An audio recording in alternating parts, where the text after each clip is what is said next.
This is Speak Up. I am Sandra Schulte. Welcome back to our show. I am so happy to have Cliff Sondock and Paul Graziano return to our show so they can continue where the battle of land use from two different perspectives. Today, we're going to have Paul talk about Mayor Adams' City of Yes. Is it a good example or not such a good example of land use? How so?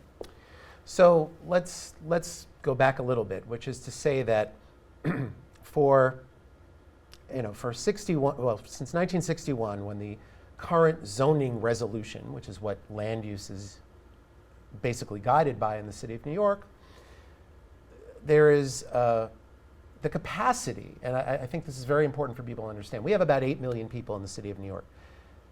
The capacity that we have to build is for another 8 to 12 million people today. If the zoning never ever changed again, there is plenty of developable land within New York City under the current zoning. So this is part of the push by Mayor Adams and the current City Planning Commission and YIMBY politicians and groups. YIMBY means Yes in My Backyard. And these are mostly developer-driven and tech billionaire-funded groups that are pushing this, that really they're not giving the correct information to the public. You say that they say there's not land. There's not enough land to build. That's right. Now, again, we've already established that there's 800,000 more units in the city of New York than in 1960, and we have the same population. There's another 150,000 units. Not used. No. There's another 150,000 units that have been approved as of the middle of this year. A record number of units have been approved for development to be completed within the next 3 years. So there's an enormous amount of unit count online to be built in the city of New York. And that's under the current zoning, right? So why was this zoning created in 1961? Because in 1916, the first time zoning came into effect in New York, the build out, meaning the amount that could be built in New York City based on that zoning, was for a city of 55 million people. And this was when the city had about 5 million people, not 8 million. And everybody said, or actually it was probably 4.5 million. Everybody said in 1961, that's way too many. 55 million was the capacity that the zoning could accommodate. Right, the zoning, not the infrastructure, not the roads, not the schools, sewage. not the services, but the actual zoning that would accommodate. Okay, so there's already, and again, this is their own data. This is the data from the Department of City Planning, not me making it up. The zoning we have today can accommodate at least double what we have today. So there is not a crisis of not having enough land to build on. That's number one. 20 years ago, there was a huge movement across the city to contextually rezone communities, which what that did was certain areas, particularly areas away from transit, areas with no infrastructure, areas in flood zones, which make up huge swaths of Queens and Brooklyn and Staten Island and the Bronx in particular. No infrastructure. Right, no infrastructure. Lots of flooding, especially under climate change, where it is increasing. No trains, no buses, car dependent, and there's no change. In fact, it's going backwards. We're getting less transit and services, no school seats, etc. These areas were basically shown, okay, you know what? The zoning that's in place now, it's too much. However, the way to do it is let's increase the development potential in these areas where it can accommodate it, and let's keep it where it is at the other areas so that those areas don't get overburdened because of the lack of infrastructure and other issues, okay? So this was done throughout much of Queens, big parts of the Bronx, Brooklyn, and Staten Island, even parts of Manhattan, even parts of brownstone Brooklyn, the denser areas, to say These are the areas where you can build. So downtown Brooklyn exploded. They changed the zoning in Williamsburg and Greenpoint. Exploded. Long Island City, great example. Long Island City is the fastest growing community in the United States. Is that a good thing or a bad thing? Because they increased the zoning capacity. Right. What's happened in that area? The population has gone up 67,000 people, 30,000 additional units, and the income levels have doubled. The area has become more white, not less, and this is all supposed to be to help non-white folks as well as white folks, and the rent has increased from $3,400 a month to $5,100 a month on average. Wow. And that's just Long Island City, and then there's all of these other places. So the point is, where the free market has been unleashed, it has done exactly what it's supposed to do for the free market people, which is to make them a lot of money and have very high rent gentrification going on. In the areas that are owner occupied, which are large swaths of Queens, the Bronx, Brooklyn, Staten Island, these areas were zoned to do the opposite, which was to say, my house right now is a one-family house in a one-family zone. It actually has a ceiling on how much you can pay for it, because someone isn't going to pay $5 million for that property. They're going to pay $1 million for that property. If my house were 2 blocks away in a zone that allows for apartment buildings, instead of my property being worth $1 million, which up until the pandemic, lots of middle-class folks could actually afford because the interest rates were so low. Now, 3 blocks away, my property isn't worth $1 million. It's worth $12 million because the building that can be built in that higher density area makes my property more valuable because the number of units that can be built generates that, right? So for me, it's a windfall. My property is worth 10 times what it is now. But on the other hand, what you're doing is the new capacity that's being built is all market rate. And the amount that people are paying for those units is almost the same amount that my property is worth today. That's a problem. Per unit. Per unit. Wait. So my house is worth $1.2 million. The units in a building 3 blocks away that this situation happened, each of those units, which are half the size of my unit, and on a, not obviously I have a piece of property, they just have an apartment, are each selling for $800,000 a piece. So if you do the math, and there's 56 units in that building, the developer made a ton of money, and it's still very expensive for the average person in New York City. Paul, what you seem to be describing is your argument or your concern is that you don't like you're concerned about helping those who can afford to buy these units, but the people who can't afford to buy the units are being forced out. Is that right? No, that's not what I said at all. But you're describing all tens of thousands of units being built, them being bought or rented, right? So somebody produced these units and people wanted them and rented them. Yes. Why is that a bad thing? Because there are thousands and thousands of people who were displaced. But that's what I'm saying. Okay, so there's displacement, number one. Number two, you're increasing the lack of affordability because the people who are moving into those neighborhoods, the people from those neighborhoods cannot afford to live in those neighborhoods anymore. They can't. The only people who are benefiting, besides the developer who's making a ton of money, and the much wealthier people who are moving into those communities, that's gentrification. Right. The only other person who's benefiting is the person who sold that property. Well, also and made a lot of money on that. Paul, the tens of thousands of people who I guess can't afford the neighborhood, they're happy.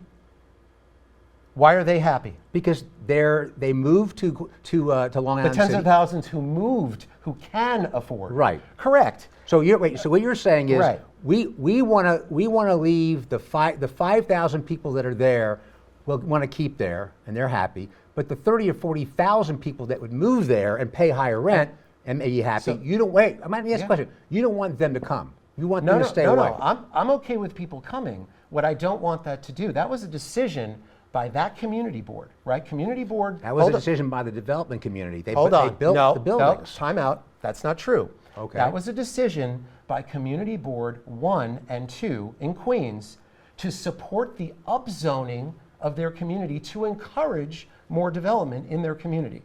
That's fine. That's democracy. That's okay.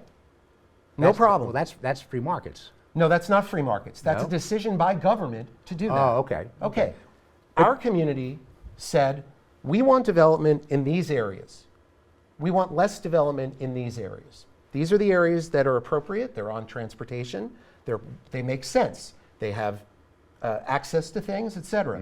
But in other places, it doesn't make sense, and it's going to create problems. Why If you doesn't it do- make sense? So what you're saying is you think that more development should be allowed where there's infrastructure. Absolutely. And where there's not infrastructure, there shouldn't be What I'm saying is we already went through this process 20 years ago.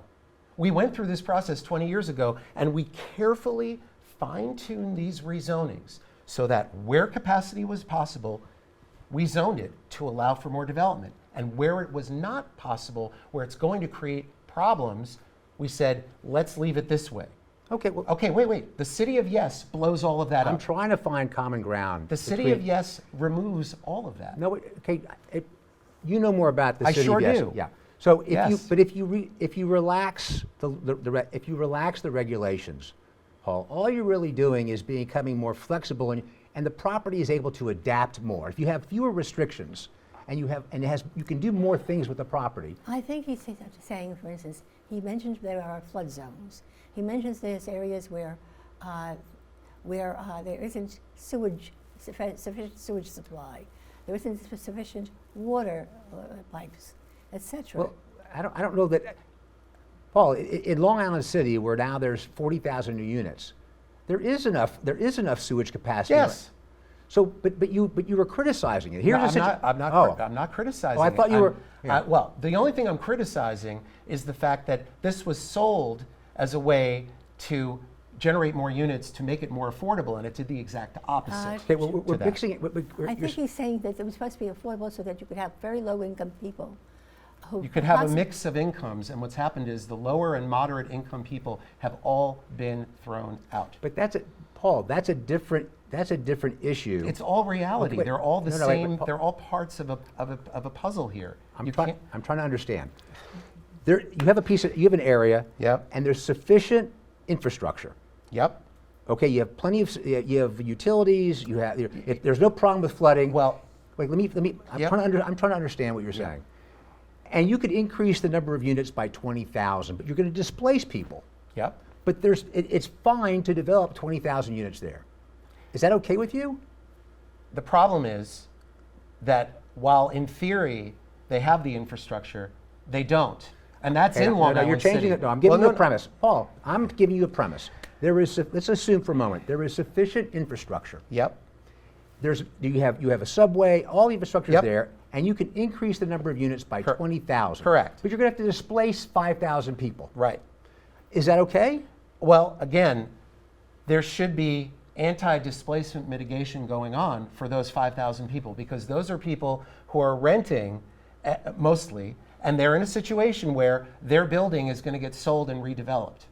That's part of what's going on. But Okay. let's But I just want to know that's okay because you're going to. I think he's saying that there isn't, the way things are going, there isn't supply to accommodate those people who are being displaced. But see that here, Sarah, I'm saying that's not true. Now they can't live maybe in that area, but they can go. There's certain they places can go that somewhere they else. Can absolutely sure. go some. And again, Absolutely. and I they understand. can go to Texas. No, they can go to the places of New York. And listen, I understand the emotional aspect of that. I understand that. That's what you're really against, Paul. I don't think is you- that's what I'm saying at all. It's Oh. not the emotional issue at all. Oh. I'm talking about reality.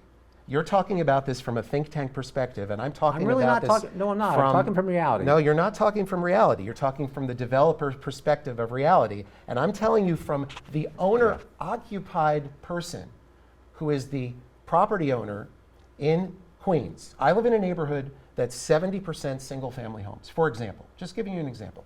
I live in I an understand. area that's 70% single-family zoning. Mm-hmm. New York City is 15% single-family. 15. Most cities in the United States are 60, 70, 80% single-family zoning. Seattle, Chicago, Los Angeles, you name it. You work in cities all over the country, so you should know this. A few, yeah. Okay, yeah. most cities in the United States are mostly single family. So there is certainly an argument in most of those cities that those areas should be re-looked at. A, because when they did that, a lot of that had to do with racist and exclusionary. This is back in the 30s, 40s, and 50s. Wait. But in New York City, it's different. We have 15%. It is a very small portion of the city that's zoned single family, and another 9% that's zoned two family. Wait. 75% of the city is zoned currently multifamily. The areas that are zoned single family and two family, again, are in the areas with the least amount of infrastructure, the least amount of schools, fire, whatever you want to call it, sewage. Our sewage system in the city is 30 years behind where it needs to be today. Let's not even talk about future capacity. Okay, wait. Then we have another problem, which is all of the places that they are proposing to develop, the increase in the city of Yes, which you have stated you're not familiar. I know you were looking on your phone at the quick Google overview. Right. But I've been doing this for a year, and I've gone through the 1,386 pages multiple times to show what the outcomes are going to be. And the outcomes in our communities are existential, because when you're replacing a low density area, for example, and all of a sudden you're allowing very high density in these areas, it immediately changes not only the character of the neighborhood, but the infrastructure, the environment, all of these other things. Right. We are not getting any infrastructure. There's no infrastructure included with any of this. We are not getting anything affordable. There's nothing in the plan calling for affordability whatsoever. So we're dealing with, again, market rate and luxury rental units displacing home ownership in areas that have no infrastructure. No parking mandates, all parking will be eliminated, increasing floor area ratios, taking away green space and trees. These are the areas that are the lungs of the city, to put it mildly. This is not something that works for huge swaths of the city. Yeah. And again, no trains, no infrastructure. When you take away some of these regulations, if you take away the parking restrictions, it doesn't mean that the developer is not going to produce parking. How is it guaranteed? There's no guarantee. There's no. It's up to them. Of course, How, but about how do we know that the pipes will not be put in Well, when the development occurs? What has been the history of this? But Sam, that's a Pipes good being question. put in sewage being put You've asked two questions. One is, how do you know there's going to be enough parking? If the developer doesn't build enough parking for his investment, for the development, he won't be able to lease it. He won't be able to sell it. So he's going to produce enough parking for what he's building. In terms of all the plumbing and electric, you can't build a building then. You have to have enough electric and sewer, or you can't build the building. You won't get a permit. Okay. The zoning doesn't affect whether you can build a 200-unit apartment complex. You have to pass building codes. You have to have enough electric and sewer and water, or otherwise you can't build it. It doesn't matter what the zoning is. The zoning has to do with use. Okay. If you relax the zoning, you're more flexible and more adaptive to what you can use the property for. Okay. That is my point. And I don't want a politician or a civic association or activist to determine what property is used for. It's better that the market does that, okay? If there's not enough infrastructure, it won't be developed. And if it's developed, it'll be a failure, okay? I understand, though, the pain and concern about a community changing, okay? That's why zoning was created. If you look at the Supreme Court decision that we talked about at Euclid versus Ambler, the reason that the Supreme Court gave the police power to the state was to maintain the character of the neighborhood. That's what you support, right? As I said, I support communities determining their own future, not having developers and free markets dictate where they want to build. With zoning, Paul, yes, there's three classes of people. Let's make it simple. You have the past, the present, the future. Mm-hmm. When you have zoning, it's the past who made the zoning ordinances, and the present, the zoning boards and the planning boards. Yeah. Okay, but the future has no say. In a freer market, it's the present and the future that makes the decision. Okay? So with zoning, you have the past and the present dictating what a property can be. And what I'm advocating for is the present and the future decide what a property should be. But I'm agreeing with you. You have to have infrastructure, you have to have utilities, you have to have, you can't be in a flood zone. I agree with those things. Well, the city of Yes doesn't agree with you, because there's no infrastructure, and their flood zones, they will allow apartment buildings in flood zones where they shouldn't be, and they will get rid of all of the things and the controls that we have today to stop that from happening. That's in the city of Yes. Paul, in development, when you're a developer and you I work with developers, by the way. I just want you to know that. I am a developer. I know that. So when we build a building, you have to have enough electricity and sewer and water. You have the right, or you can't build it. Doesn't matter what the zoning is. He's saying that the plan does not have that in it. Correct. That's what he's saying. There's nothing. What I'm saying, Sandra, is you can say, if I said you can build a 500-story building, you can do that. But the market, there's no, it only makes sense to build a 10-story building. Even though you can build a 500-story building, you're not going to build it. You're going to build 10 stories.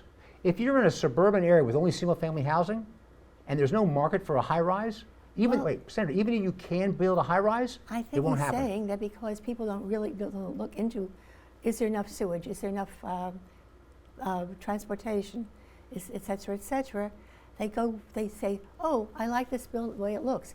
It's a new development. I'll buy in there. And then, to their chagrin, they find out that there isn't enough water supply or sewage supply. So your offices are in Nassau County, correct? Right, yes. Right. Why has Nassau and Suffolk, you made this point that Nassau and Suffolk haven't grown the way that Texas has, that Houston has? It hasn't grown the way it could have grown. No, it couldn't. Why is There's that? a major issue with Nassau and Suffolk County. What's that? They have a sole source aquifer. That's their water system for the entire island, which has already been somewhat contaminated. And if you have more and more development there, we're lucky in the city that our water comes from 150 miles away. You'll be surprised to know that I have a response to that. Okay. Okay. So there's a gentleman named Richard Amper. I know Richard. Amper. Okay. Is he Yes. still alive, by the way? Is he That still I alive? don't know. Okay. So Dick Amper was the head of the Pine Barrens. Yep. And he made a case, this is in Suffolk County. That's a new league. Right. Right. So let me explain. And we consulted with the engineering firm that did the engineering study for the Pine Barrens. On Long Island, there are 3 aquifers. Yep. And you probably know this. And basically what Long Island does is they take a straw, they stick it in the ground, and they drink the water without a purification or without water treatment plants. The average cost of each home for water a year is about $600. Long Island has the least expensive price for water of any place in the United States. If you were around the cost of water around most of the country is about 3 times that. It's about $1,800 a year. Okay, that's it.